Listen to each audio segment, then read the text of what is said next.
he pensado, no pasa nada, he pensado comenzar con invitar a repensar la guerra.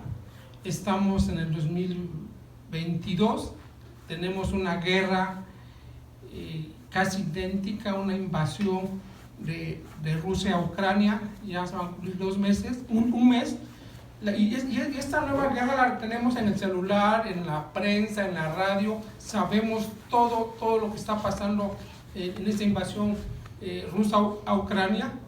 Repensar la guerra en 1846-48 es hacer un ejercicio muy interesante, porque es una nación joven.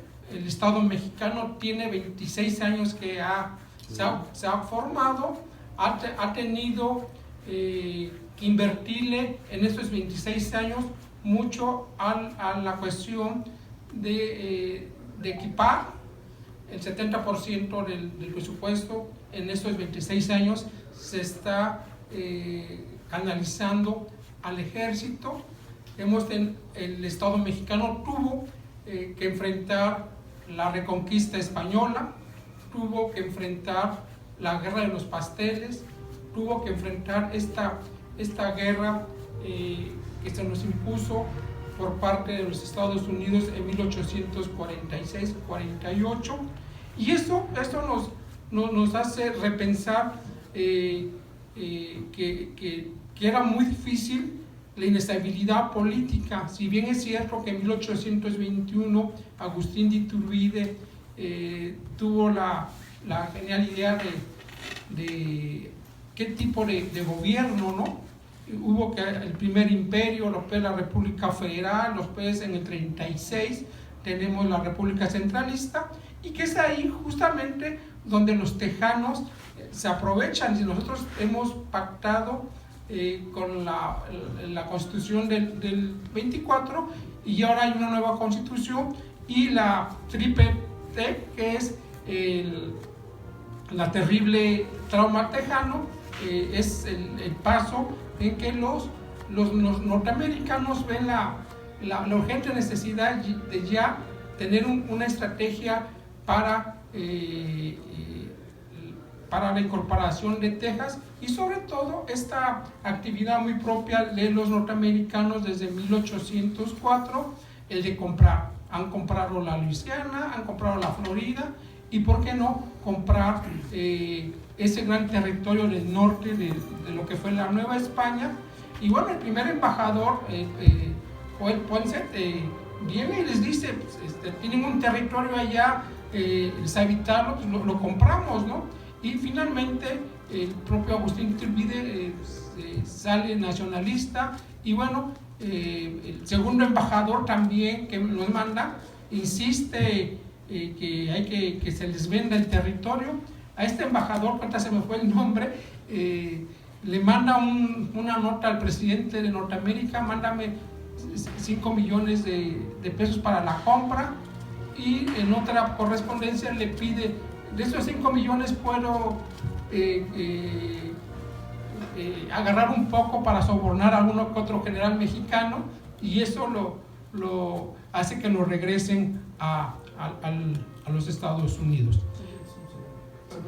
Perdón que interrumpa, le comentaba yo al licenciado Fernández que tengo la invitación de los compañeros libreros que están en el Parque Juárez. Los invito a que vayan esta semana, van a estar ahí vendiendo libros. Vamos a platicar un poco de la guerra, si ustedes me permiten, con ellos. Me disculpo, tengo que retirar, y les agradezco mucho su generosidad, Manolo, como siempre, perfecto. Gracias. Muchas gracias. Muchas gracias. Sí, gracias. Sí. Al cronista de la ciudad. Bueno, gracias. Arquitecto, que esté muy bien, Arquitecto. Gusto en verlo. Con gusto. Sí. Gracias a todos,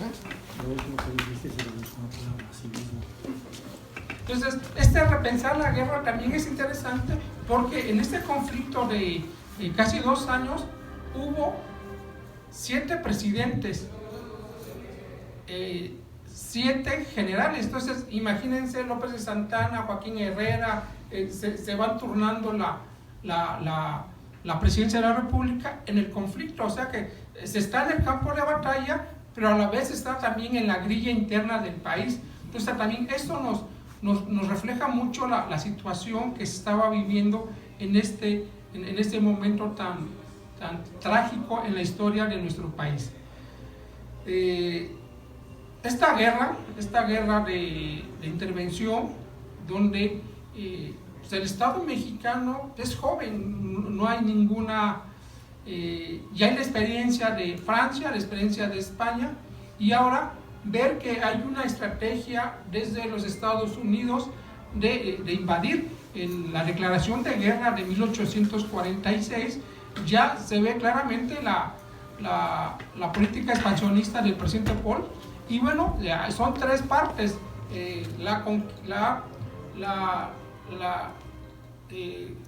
conquistar el oeste, bajar a tierra, por tierra en el norte de México, y la tercera, que fue la marítima en Veracruz. Wilfred Scott llega a Veracruz en marzo de 1847. Y bueno, también, ¿quién es Wilfred Scott? Es un militar, uno de los altos militares del ejército norteamericano que ha luchado, ha participado en la única guerra que ha tenido Estados Unidos con Inglaterra en 1812. Entonces, esta es llegar a Veracruz, este puerto que desde el siglo XVI ha sido testigo, la llegada de Hernán Cortés en abril de 1519, la llegada de los norteamericanos en 1847, la presencia norteamericana en 1914. Y bueno, lo vivido en el mes de marzo de 1847 en el puerto de Veracruz, este bombardeo, que es uno de los más crueles que había experimentado el puerto de Veracruz. Ya algo comentó el maestro Vicente Espino Jara. Tenemos que recordar que también en 1838 había sido bombardeado por los franceses. Entonces yo creo que esta vocación de puerta de entrada también a Veracruz no le ha resultado muy ventajoso. Y bueno, ayer conmemoramos la batalla de Cerro Gordo, el 175 aniversario. Esta batalla que junto con el maestro Vicente Espino en el año 2015 nos dimos a la tarea de rescatar la memoria, una memoria que estaba en el olvido en los habitantes de esta congregación de Emiliano Zapata. Y en el 2015, junto con el agente municipal Alejo Rodríguez, el maestro Espino, un servidor y otras personas, fuimos a poner una primera ofrenda a los caídos en Cerro Gordo, ¿no? Y ayer nos sentimos muy contentos porque ya llegó el gobernador, el presidente municipal y las autoridades, ya el ejército. Y bueno, hemos logrado que la congregación de Cerro Gordo tenga también su fiesta cívica, ¿no? No solamente su fiesta religiosa, que también es nueva para el 12 de diciembre. Y bueno, mucho se ha escrito de esta batalla. Es una batalla que los norteamericanos la llaman la batalla de las Termópilas, en recuerdo de esta batalla del siglo V en la antigüedad, donde los persas van a conquistar Grecia y se encuentran con unas condiciones geográficas como las que hay en Cerro Gordo. Y finalmente el 19, el día lunes 19 de abril de 1847, entra el ejército norteamericano. Ya Roa Bárcenas en sus memorias nos indica que se escuchaban hasta acá en Jalapa los bombardeos. Entonces nos narra Roa Bárcenas y también Manuel Rivera Cambas que el ejército norteamericano llegó a Jalapa y no hubo recibimiento. La gente estaba entre el espanto de escuchar en la madrugada del 17 al 18 de abril los ataques y la experiencia de llegar un ejército norteamericano a la ciudad de Jalapa. En la ciudad de Jalapa, lo ha comentado el maestro Espino, se van a instalar, los altos mandos van a estar hospedados con las familias pudientes de la ciudad de Jalapa, otros van a estar hospedados en los cuarteles, y bueno, también se insiste mucho en el hospital. No hay un hospital como tal. El colegio preparatorio en el convento de San Francisco, ahí se va a instalar el hospital. El señor Sayago insiste mucho que hay que donar sangre, ¿no?, para los más de 400 heridos que dejó la batalla en Cerro Gordo. También tenemos otra cosa que se ha perdido, la mancha urbana.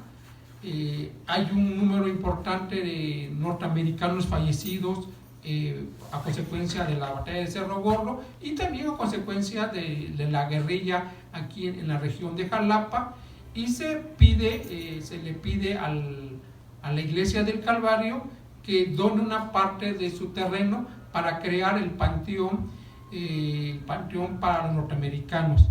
No se quiere enterrar a los norteamericanos en los panteones de la ciudad, puesto que los norteamericanos no profesan la fe católica, y para eso se crea este cementerio, que yo tengo entendido que está en la calle de Libertad, junto a la parroquia.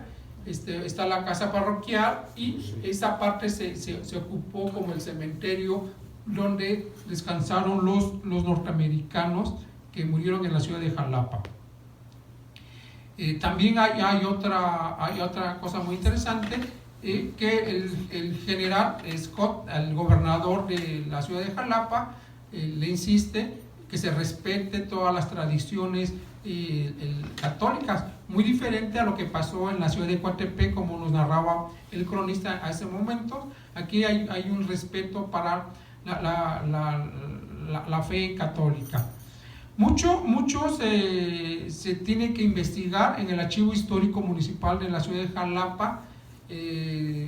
Lamentablemente nomás contamos con las actas de cabildo y poca documentación, pero hemos visto en los últimos 10, 15 años, el doctor Juan Ortiz Escamilla, investigador del Instituto de Investigaciones Históricas Sociales de la UB, ha acompañado a un par de jóvenes egresados de la Facultad de Historia para realizar las tesis sobre la intervención norteamericana en Veracruz.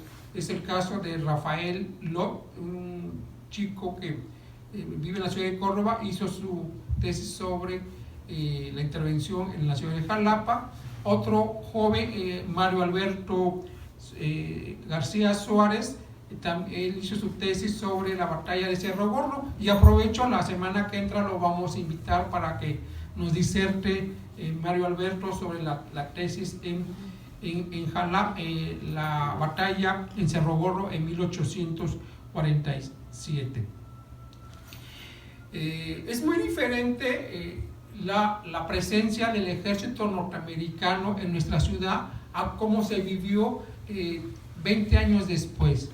El doctor Héctor Strober ha escrito una tesis doctoral sobre la presencia de la intervención francesa en la ciudad de Jalapa, y uno compara cómo fueron recibidos tanto los soldados norteamericanos y los soldados franceses. Pareciera ser que las señoritas jalapeñas fueron más afines con la presencia francesa. También la actitud del ejército norteamericano no se prestó para esto. Hay una cosa muy interesante en la intervención norteamericana, que el gobernador norteamericano en Jalapa le obliga al municipio local a imponer un impuesto al aguardiente. Ya es incontrolable que la tropa está consumiendo mucho aguardiente. Estamos en primavera y verano, y esto le está creando muchos problemas al ejército norteamericano, y también hay una carga impositiva para el consumo del aguardiente. Y yo quiero también repensar esta ciudad, lo pequeño de la ciudad de Jalapa en ese momento, que sería lo que hoy consideramos el centro histórico de la ciudad, que ya el Instituto Nacional de Antropología e Historia nos demarcó en 1991. Son creo que 50 manzanas lo que se tiene en ese momento, y es ahí donde se va a habitar y a cohabitar los norteamericanos y la población jalapeña. Y pasa una cosa muy interesante: dos de los presidentes en ese momento son jalapeños, Antonio López de Santana y José Joaquín Rey Herrera, son oriundos de esta ciudad. Yo creo que también por eso los norteamericanos tuvieron un trato especial para la ciudad de Jalapa.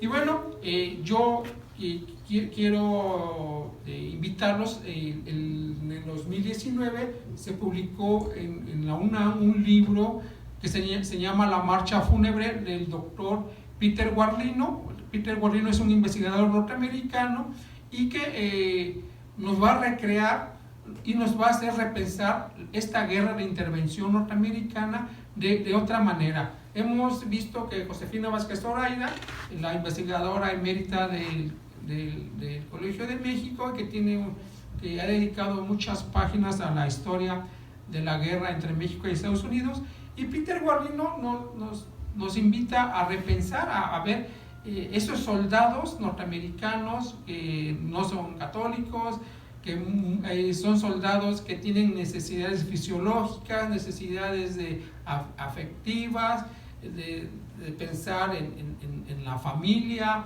o de jugar un partido de béisbol, como ya se ha dicho aquí, ¿no? El primer partido de béisbol que se celebra en este país fue aquí en la ciudad de Jalapa. Y Peter Guarlino nos hace otra lectura de la guerra, ¿no? Si bien es cierto, veníamos con una historiografía de corte muy militar, ¿no? Tantos batallones, tantos hombres, los avances, la estrategia, muy cuadrado, y Peter Guarlino con su marcha fúnebre nos hace repensar esta situación de los soldados. El ejército norteamericano, hay un ejército profesional y hay un ejército de voluntarios, ¿no? Los voluntarios son los que están al frente, ¿no? Son la avanzada, y esto también nos da otra lectura del ejército norteamericano. En cambio, el ejército mexicano, pues todos eran leva, ¿no? Eran voluntarios a fuerza, sin preparación, sin más que el patriotismo. Pero hay que recordar que muchas de las batallas estuvieron a punto de ganarse, desde la Angostura o desde San Jacinto. Este ejército que no es tan profesional, pero que le sale el patriotismo. Y bueno, el evento más importante que deja ir a la ciudad de Jalapa es este acontecimiento del fusilamiento de los tenientes Acalde y García, que son miembros del ejército mexicano, que han sido juramentados, es decir, han caído en el ejército norteamericano, los juramentan, es decir, que no pueden participar o tomar las armas en contra del ejército norteamericano, y nos vamos a encontrar acá en las guerrillas de Climato Rebolledo en Jacomulco, y es donde los van a capturar, y el ejército norteamericano los va a fusilar. Ambrosio Alcalde era hijo de un gobernante de la intendencia de la Nueva España, y García era un militar, un militar común y corriente, pero gracias a las crónicas de Roa Bárcenas, era casi su cuñado, uno de ellos, y vamos a tener que hay toda una movilización para salvar su vida. El licenciado Fernández Ávila, cuando fue alcalde de Jalapa, insistió mucho en recuperar la memoria de estos jalapeños que ofrendaron su vida el 24 de noviembre de 1847, y bueno, la iglesia interviene, todo el mundo quiere salvar la vida de estos jóvenes militares. 2 días antes, el general Scott fusila en Jalapa a dos soldados que se les había acusado por el robo de unas gallinas. Pero lo simpático, que los fusilados eran 2 soldados afroamericanos. Entonces, era el ejemplo. Si hubieran sido a lo mejor blancos, a lo mejor no los fusilas, pero aquí eran afroamericanos y son fusilados, para decir que el ejército norteamericano se cumplen las reglas. Y bueno, a partir de este acontecimiento, Jalapa, cada 24 de noviembre, recuerda a nuestros caídos en esta guerra, y hay el primer monumento, el monumento más antiguo que se tiene en la ciudad de Jalapa, es el monumento que se levantó en memoria de los tenientes Alcalde y García, ahí en la plaza de San José. Para 1853 hay toda una propaganda en el ayuntamiento solicitando a los habitantes de Jalapa que cooperen para levantar un monumento en memoria de los caídos por la patria. Roa Bárcenas, en su obra, en los últimos capítulos, nos informa que en la Ciudad de México se están organizando los municipios para levantar monumentos a los caídos de esta intervención. Entonces, repensar esta guerra es el concurso de todos. Tenemos que repensar nuevas lecturas, como la de la marcha fúnebre de Peter Guardino. Ya está traducido al castellano, y seguir con este recuerdo.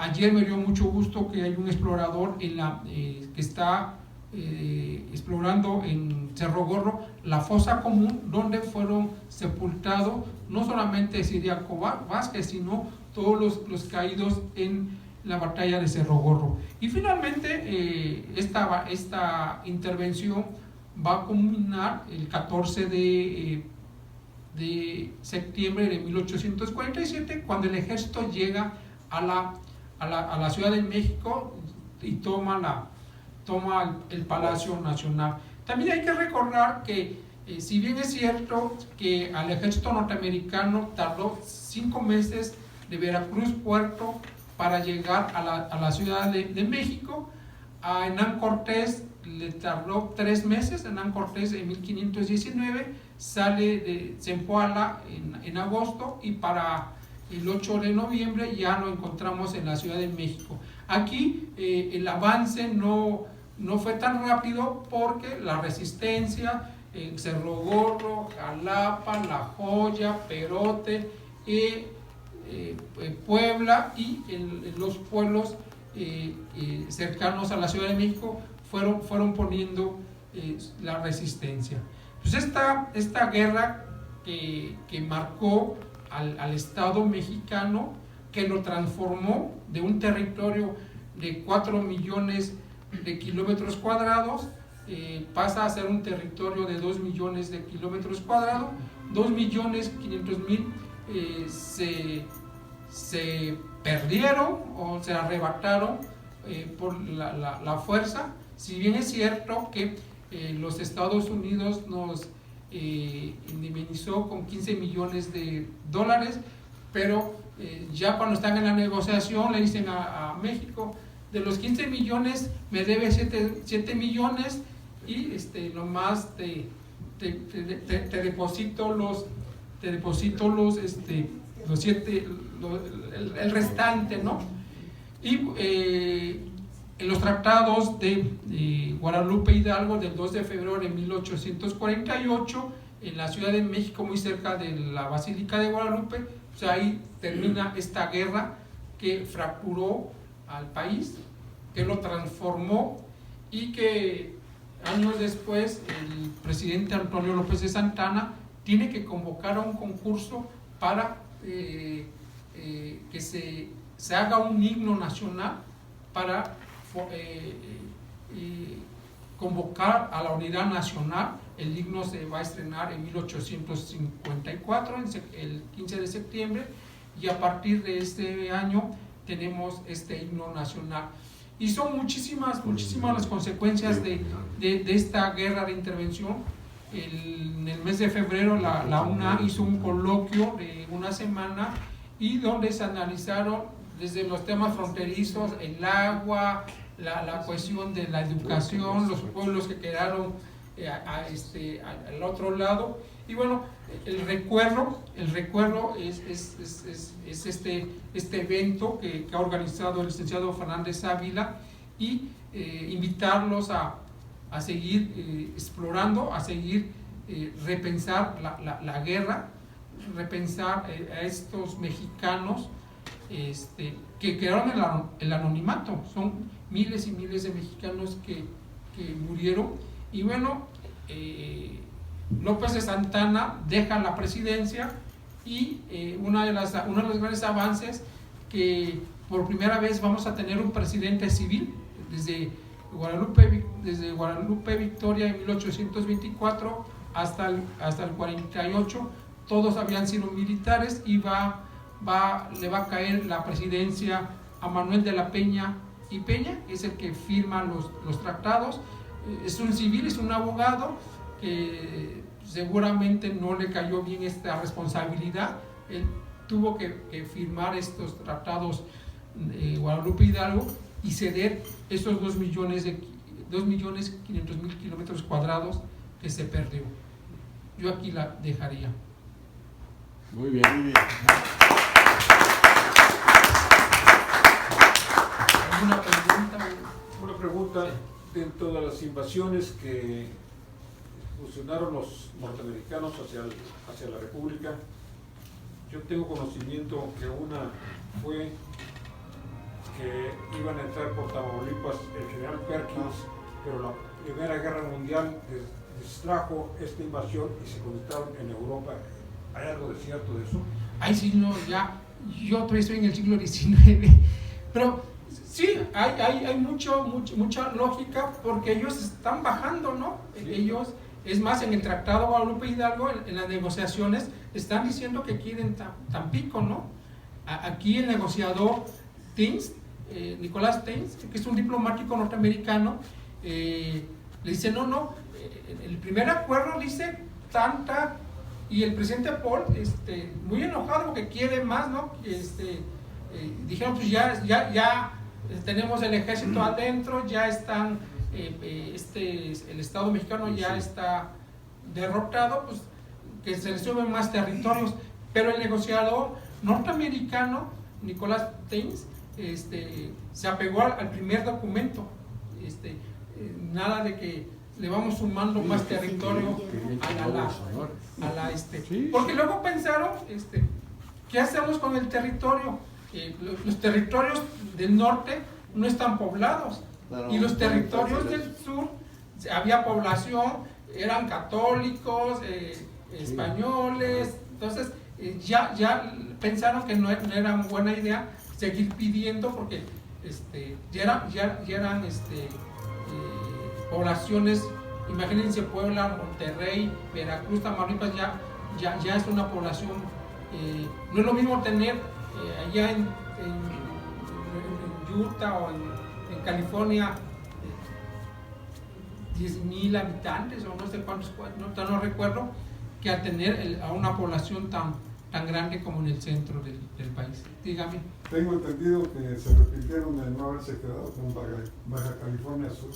Porque no estaba en el... Ya ves que ahora estamos poblados por americanos. Sí, bueno. sí, la Alta California, la Baja California, ya después sí la pidieron, pero el negociador, vuelvo a insistir, el que va a negociar, dice no, él se apegó a un libreto que se tenía de 1822, que es la primera compraventa que se le oferta al Estado mexicano, y fue el que el negociador norteamericano hizo respetar en los acuerdos. Si no, se hubieran llegado hasta Jalapa. ¿Y de qué se les debían 7 millones? Entre los préstamos de Poinsett a Iturbide, entre los préstamos para armar al ejército contra la intervención la francesa. Entonces, ellos siempre saben hacer buenos negocios, ¿no? Una pregunta así un poquito hipotética.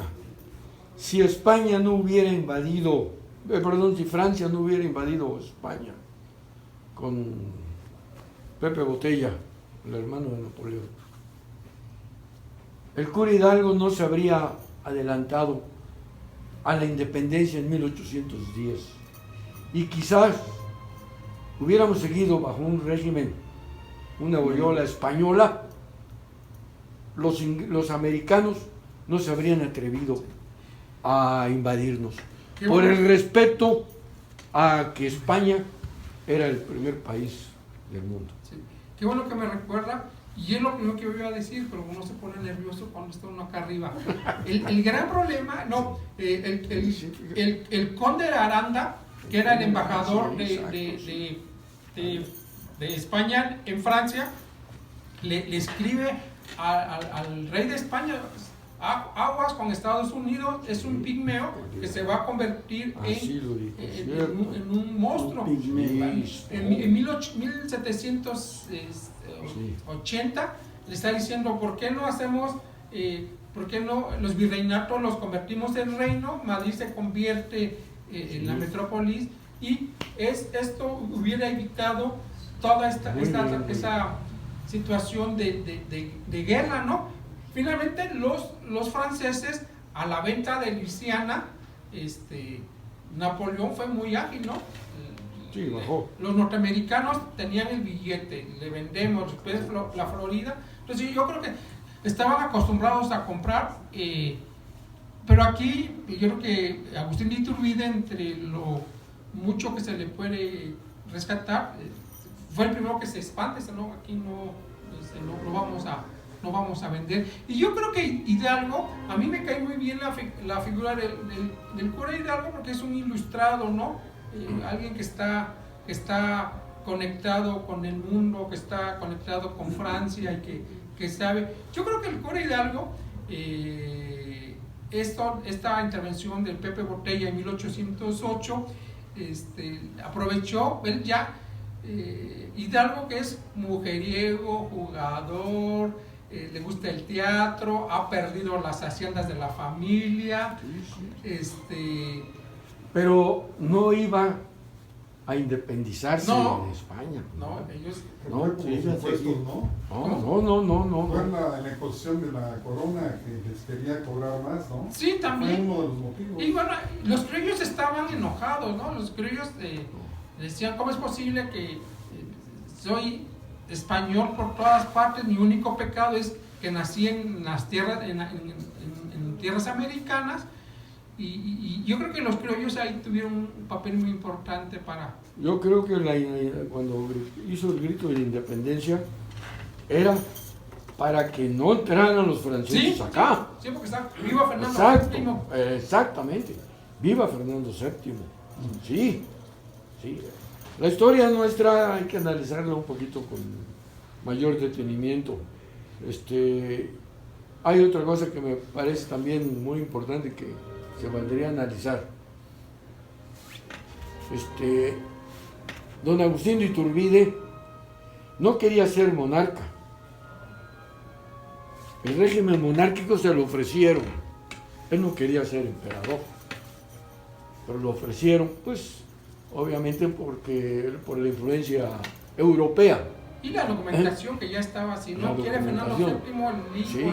Sí, sí. Y quizá a México nos hubiera ido mejor. Y esto no lo digo públicamente, más que aquí, a Sí, la puertas gente cerradas. la gente Nos se hubiera espanta. ido mejor con un régimen monárquico que con un régimen republicano. Sí. Hay que analizarlo. Fíjense bien porque la figura de la monarquía es una fuerza moral superior a la de los políticos, por encima de ellos. Tan es así que analicemos cómo está Europa, los países fuertes, todos tienen monarquía. En 55 años de vida independiente, hubieron 60 y tantos presidentes. ¿no? Claro, claro. Valdría la pena analizarlo y tener un foro, sin pasión, pero valdría la pena analizarlo. No habría habido tanta rapiña. Yo creo que la fuerza moral hubiera detenido mucho. Siempre la majestad por encima del nombramiento de un político. Fíjate que reforzando lo que dice el señor Fernández, pues se dice que Bolívar jugó a favor de los gringos. Sí. Bueno, Bolívar Esa fue una de apoyaba las- a Iturbide. Bolívar le manda a felicitar y le... Bolívar está bien a México. Sí. Y tiene amores todavía con la abuela Rodríguez. Esta abuela Rodríguez le hace falta un homenaje, ¿no? Y Porque tuvo, dice a la patria. y pernoctó aquí en Jalapa pernoctó, en donde está el centro recreativo, con von Humboldt, que no era muy varón, pero bueno, ahí pernoctó. ¿eh? Sí. Y anduvo, bueno, muy cerca pues, de don Agustín Iturbide. Sí, sí. Sí, cómo no. La abuela Rodríguez logra que desvíe a Agustín Iturbide El desfile, el desfile para llevárselo al balcón, muy decirle bien. adiós a la abuela, ¿no? Pues era muy bien, pues eso era muy... Sí, Eso es de grandes personajes. Fue la que logró su fusilamiento, ¿De quién? la abuela Rodríguez. Ay, eso no sé, se- No, seguramente. sí, ella está ofendida. no sabía yo. Ah, ¿El fusilamiento de quién? ¿De de Iturbide? Iturbide. No, pues lo agarran en Por eso lo Tamaulipas. agarraron, pero no era para que lo fusilaran. Fue un decreto que habían marcado primero para que le detuvieran nada más y lo encarcelaran. Sí. Pero ofendida ella porque Ay, no se había sabía. metido con su Ah, familia, se fue a ver a la corregidora y con la influencia del poder de la corregidora armó y modificaron eso y dijo que lo maten, que lo fusilen cuando entre al país. A esa no me la sabía. Yo no, Esa tenía- es- Esa fue parte la de- no la conocía. Y yo no no la tuve el conozco. cuidado Sí. de observar aquí en Jalapa referente a la intervención norteamericana. Están establecidos, dice usted que hay en San José alguna placa, Está el monumento. ahí. Sí, cómo no. pero no se conmora nada ni hay. Sí, Sí. con el ¿Cada año? con Vicente Sí. Espino y el Consejo de la Sí, Crónica cómo no, cada vamos, Sí, me tocó. llevamos nuestra ofrenda floral. Siendo alcalde el licenciado Fernández Ávila, deja decretado en Cabildo la conmemoración. Sí, sí, sí, Pero sí, hay sí. alcaldes Claro, que claro. no conocen Jalapa. Por supuesto. este, Estuvieron presos en donde está la celda de aquí del Centro centro recreativo. Y se les ofreció el escape por parte del pueblo de Jalapa. Bajando la calle de Insurgentes, hay unas alcantarillas para que se pudieran escapar por ahí. Y dijeron que ellos no escaparían, no se fugarían, que preferían ofrendar sus vidas. y y dejando Sí. la instrucción que se siguiera la lucha en Que en se favor de siguiera la, la de la lucha, sí. libertad, ¿no? Ahora, ¿y en qué mes se da una referencia El 24 de noviembre. 24 de noviembre? Sí, en noviembre, ahí está. Cada año se Sí, celebra. sí, vamos, Sí. el cuatrienio pasado, Bueno, iba a Chapultepec, ahora ya me tocó poner la frase que está atrás en el Cabildo. del Salón de Cabildos, los dos. Sí. Una, la carta que recuperé del archivo de Jalapa, que estaba en Palo Verde, que la recuperé y debe estar en la caja fuerte de Palacio Municipal, el original de Ambrosio Alcalde. Ahí está. Adiós, mis amigos. Y la parte de atrás puse parte de la inscripción del rey Carlos IV cuando nos da el título de Villa de Jalapa. Eso me tocó decorar el salón de familia. O sea, tenemos mucho que discutir esta historia jalapeña. Muy ¿no? bonito. Bueno, en este espacio, con estos óleos, son los mismos que estaban en Juárez, ¿no? Sí. Pues muchas gracias. Muchas gracias a ustedes. Y nos vemos la semana que viene con la batalla de San Roberto. ¿Qué día? Sí, cómo no. Martes, ¿no? Sí. Ese fue el libro que me lo pasó. Sí. Por favor. Juan Cucurachi para servirte. Muy bonito, ¿verdad? Para los que nos gustan la historia. Sergio. Los que nos gustan la historia. No sé de quién es. Ahí está.